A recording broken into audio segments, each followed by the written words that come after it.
Alright, so first things first, this is the composition I want. I just really like how this window frame is very centered and it just has some nice backlight and it's a cool frame within a frame. First things first, I'm going to make sure I'm exposed to the sky, so I'm just going to bring down that exposure with my ND filter so the sky isn't blown out, so we have nice detail there because we can't change the outside sky, so that's the most important thing to make sure is exposed properly. So if we just take a look right here, we can see what my shot looks like starting out exposed to the sky, no adjustments inside, and you can see it's probably very underexposed in here because there is no light and it's dark inside and bright outside. So we're gonna need to fix that. Now I honestly need to add some light, and because there's a window over here, I think I can sort of simulate it from this direction, just add a nice soft light casting over this way, illuminating the plant and then the kind of backside of the subject here, just to add some more natural light and just to fill in the darkness.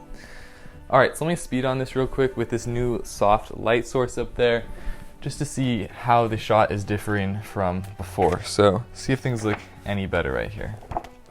I also just noticed that there's these practical lights up here, so I'm going to try and turn these on to see if we can just add a little bit of nice warmth to the corner of the shots, add some different texture with these practical lights. So let's see what that did.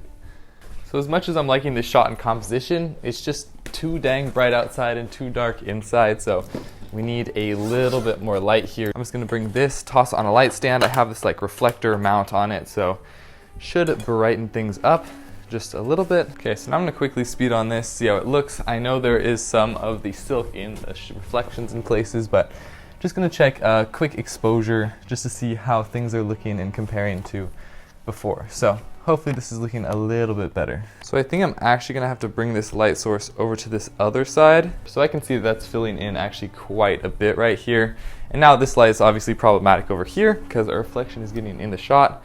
This light is hitting this wall over here just a little bit too much, so I'm going to make a DIY flag or DIY barn door, I suppose, and just kind of try and block that off with aluminum foil. Works really well actually.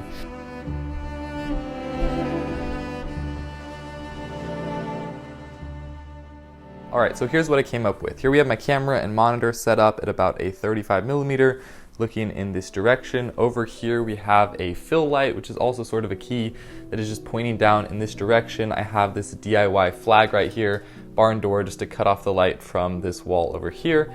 Then over here I have a more spotlight type light pointing in this direction with another DIY flag to stop it from spilling over there, but basically this light is illuminating this direction and this plant over here a little bit. And then down here I have just this little LED light that's just pointing on this plant, adding a little bit of accent as well as a little bit of texture on this table here. And then up here I just have a quick practical with just some warm lights pointing down this direction on these walls. And then of course outside we have just daylight, sunlight coming in, filling in that side, acting as our main key. So that's the setup with the lights, and here's the shot that I got.